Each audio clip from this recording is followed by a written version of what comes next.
Bonjour tout le monde, ou plutôt bonsoir à l'heure où je tourne ça. Très très content de pouvoir vous retrouver pour un nouveau récap euro. Alors cette fois-ci c'est un débrief de match. Je pense que je le mettrai quand même dans le récap euro puisque c'est la playlist entière qui est concernée et qui est dédiée à ça. Donc voilà. Ce soir on va parler du coup du premier match de préparation à l'Euro 2024 de l'équipe de France. Une victoire 3 buts à 0 contre le Luxembourg. Un but de Klose, un but de Bappé et le troisième Colomboigny, je crois, si je dis pas de bêtises. Une prestation très sérieuse, voilà, une prestation sérieuse comme j'ai écrit. Sans être exceptionnel, tu fais le travail et tu te. Pas te rassures, mais tu réponds à quelques problématiques, on va dire.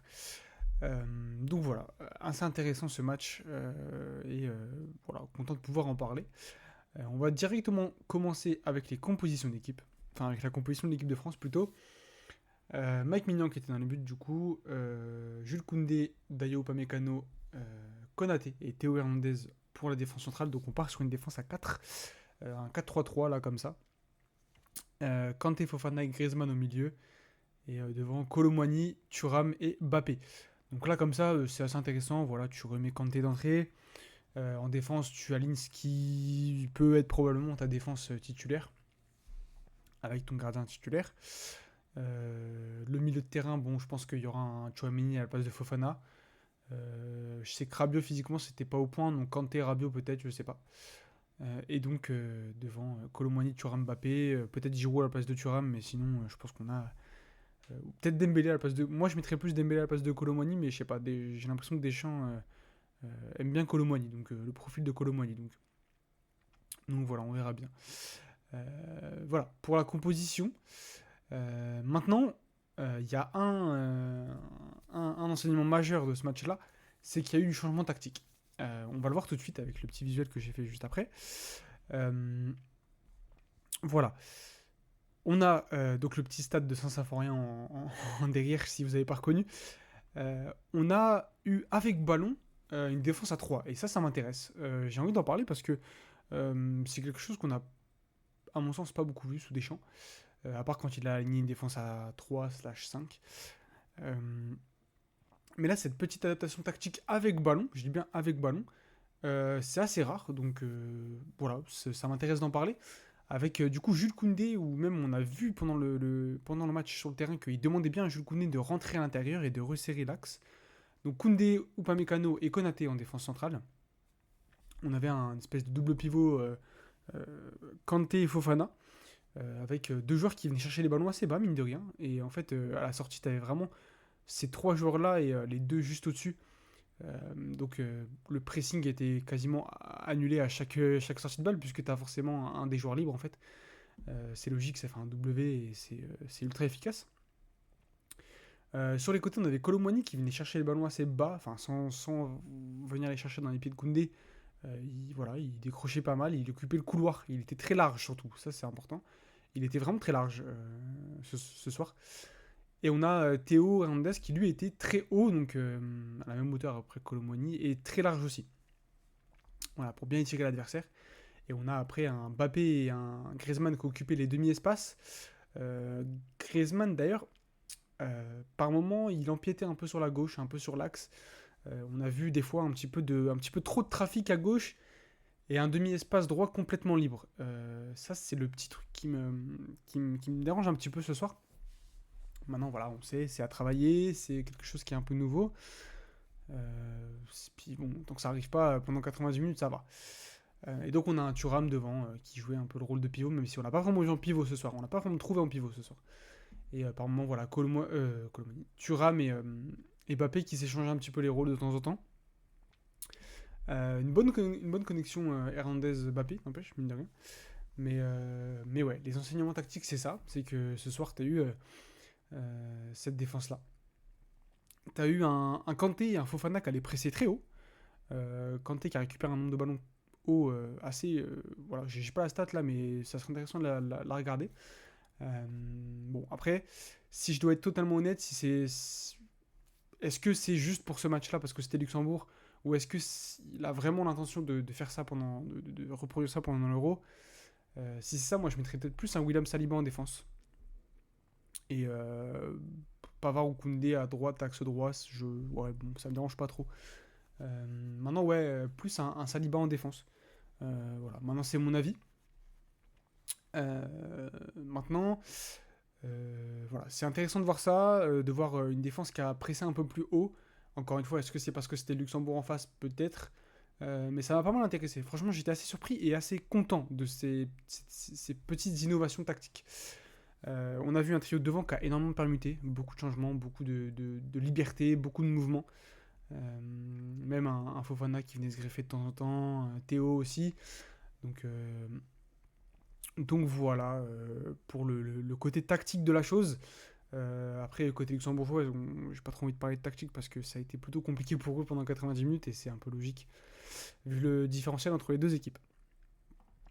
Le deuxième thème, c'est la réponse de Kanté, évidemment. On se posait pas mal de questions. Je me posais pas mal de questions, je dois le dire. Et voilà, ce soir, il a fait 60 minutes de bonne facture. Voilà, pas plus, pas moins. Intéressant, il a récupéré pas mal de ballons hauts. Il a toujours cette petite capacité à gratter des ballons, vous savez, là, vous savez de quel ballon je parle. Vraiment gratter les petits ballons là, dans les pieds de l'adversaire. Euh, sur une touche, une petite pointe, une petite touche de balle, et tu récupères le ballon, c'est intéressant. Donc non, il a toujours joué juste, sans jouer très compliqué, il a joué juste de A à Z. Donc voilà, super intéressant. Le match de Kanté, les 60 minutes de Kanté, maintenant à voir si physiquement il est capable de répéter ces matchs-là. Ça c'est une autre question. Donc voilà. Les autres. Voilà, les autres. Comment est-ce qu'on peut juger un petit peu ce match un petit peu individuellement? On va remettre la compo, en fait, tout simplement. Mike Maignan, on va pas eu grand-chose à faire. Koundé, assez intéressant, franchement. Voilà, dans ce poste de troisième central, je ne l'ai pas trouvé vraiment mauvais, mais s'il n'a pas été très inquiété, faut le dire. J'ai trouvé assez intéressant avec ballon, assez juste, même s'il n'a pas fait beaucoup de choses compliquées. Assez juste, assez ouais, clean, quoi. Upamecano, Konaté, pareil, défensivement, ça a été assez tranquille. Maintenant, dans la relance, intéressant, voilà, même s'il n'a pas eu beaucoup de risques. Voilà, par exemple, un Saliba, lui, prend peut-être un peu plus de risques et peut-être ouais, ce côté-là qui m'intéresse chez lui. Théo Hernandez, très intéressant sur son couloir. Il a animé le couloir, pas lui tout seul, parce que Mbappé y a contribué aussi, mais il a un petit peu animé ce couloir et ça a été franchement plaisant, que ce soit physiquement, que ce soit dans l'intensité, voilà, vitesse, balle au pied, non, vraiment pas mal, franchement. Kanté, on en a parlé. Youssouf Fofana, pareil, pas mal, j'ai bien aimé son match. De la justesse, il a récupéré pas mal de ballons en pressant haut. Il a répété les efforts pendant 89 minutes du coup. Et franchement, non. Bon, il n'a pas pris un monde de risque, mais voilà, c'est intéressant. Il a tenté 2-3 passes sur Théo Hernandez dans l'espace, ça a été intéressant. Donc voilà, Griezmann, il a joué juste. Pas mal de liberté, pas mal de mouvements. Et ça m'a bien plu pour déstabiliser la défense. Et je pense que c'est assez utile et assez important pour déstabiliser ses défenses. Kolo Muani, j'ai bien aimé son match. Voilà, j'ai un petit peu surpris, mais c'est vrai qu'il a fait des choses intéressantes. T'as l'impression de voir un autre joueur par rapport au PSG. Plus de provocation. Il a joué plus juste, même si tout n'est pas parfait. Hein, mais il a joué plus juste. T'as pas l'impression qu'il a joué Timberland de pied ce soir. Donc voilà. Marcus Thuram, je l'ai trouvé un petit peu en deçà par rapport aux autres, franchement. Peut-être compliqué aussi de jouer dans le trafic de joueurs luxembourgeois. Mais ouais, un poil en deçà en fait, voilà, par rapport aux autres. Et Mbappé, j'ai l'impression, pareil, un côté libération qui est assez bizarre d'ailleurs, mais assez intéressant. Beaucoup de courses, beaucoup de dribbles, beaucoup de provocations. T'as l'impression il avait juste envie de jouer en fait. Et ça, c'est intéressant. C'est pas mal. Côté remplaçant, bah écoutez, Klose, je comprends pas. Qu'est-ce qui se passe à Marseille? Qu'est-ce qui se passe sur le Vieux-Port pour que il y a un tel différentiel en fait? Voilà. Après, oui, bon, c'est le Luxembourg. Encore une fois, là, la prestation de tous les joueurs, c'est à relativiser parce qu'en face, t'as pas une équipe de très haut niveau, il n'y a pas de problème là-dessus. Maintenant, voilà, la réalité est ce qu'elle est. Enfin, faut quand même juger sur pièce et voilà. Super intéressant le match de Klose. Beaucoup d'appels, beaucoup de courses. Manque un poil de justesse dans les derniers mètres, mais non, intéressant. Sur un côté qui est pas le sien en plus. Donc pas mal. Pavard, il a joué juste, sans être exceptionnel, il a juste joué juste, voilà, au bon niveau, ouais, assez intéressant, quoi. Juste, voilà, c'est le mot, je pense. Zaïre Emery intéressant, maintenant je pense que ça a manqué un petit peu de risque, de prise de risque. Après, voilà, t'as 18 piges doucement.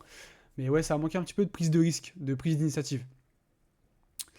Voilà, bon après, il y a un moment aussi dans le match où, dans son entrée, t'es passé en 4-4-2 avec Giroud et Mbappé. Ça aussi, c'est intéressant peut-être pour des fins de match où t'as besoin de mettre un but. Ça peut être intéressant. Donc voilà, même si on l'a déjà vu pour le coup, ce système avec peut-être plus Mbappé à gauche et Zaïre Emery dans l'axe, Griezmann dans l'axe avec Giroud, pardon. Donc voilà, l'entrée de Barcola, super intéressante. J'ai bien aimé l'entrée de Barcola, très honnêtement. Il est d'ailleurs sur la Minia, juste là. Petite passe décisive pour sa première sélection. Franchement, j'ai beaucoup aimé. Parce que lui, pour le coup, oui, d'accord, première sélection, pas de problème. Mais il y a zéro ralentir, hein. Il n'y a pas de questions posées. C'est provocation, récupération dans les pieds de l'adversaire, ça envoie passe décisive.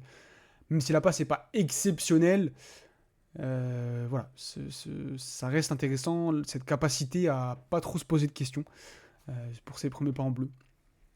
Et il a fait du Barcola, en fait, tout simplement. Et voilà, je pense même qu'il peut encore monter en régime. Et Giroud, bah écoutez, j'ai pas eu l'impression de l'avoir beaucoup. Il est rentré tard aussi, donc voilà, ça joue. Il a eu 9 minutes, je crois. 8 minutes, 9 minutes, je sais plus, mais bon. Voilà. J'ai pas trop envie de commenter vu que 8 minutes, bon, c'est pas grand chose. Donc voilà, les amis, je pense qu'on a fait le tour. Ouais, c'est ça, c'était le dernier thème. Donc on a fait le tour. Pour résumer un petit peu le tout, une prestation sans être exceptionnelle, une prestation sérieuse. Ce qu'il faut retenir, c'est les petits ajustements tactiques, les nouveaux ajustements tactiques qui, moi, me chauffent pas mal. J'avoue, j'ai bien aimé. Après, la question est, est-ce que c'est parce que c'était le Luxembourg ou est-ce que la volonté est vraiment de miser là-dessus pour l'Euro? On aura peut-être un élément de réponse dimanche soir pour le deuxième match de préparation contre le Canada. Voilà, on sera là et on en fera un débrief, bien sûr. Voilà, ça y est, le mois de l'Euro là, le mois de l'Euro arrive, ça y est, on enchaîne. Donc voilà les amis, n'hésitez pas en commentaire me dire ce que vous avez pensé de ce match, si ça vous a plu ce que vous avez vu, si au contraire pas du tout. Euh, Même si je pense pas que voilà, il y a des commentaires où ça vous a pas plu du tout. Le petit like comme d'habitude, ça régale. L'abonnement pour suivre un petit peu tout ce qui va se passer pendant l'Euro. Et voilà, merci d'avance. Bonne soirée, bonne nuit, bonne journée, selon quand vous voyez ça. Salut.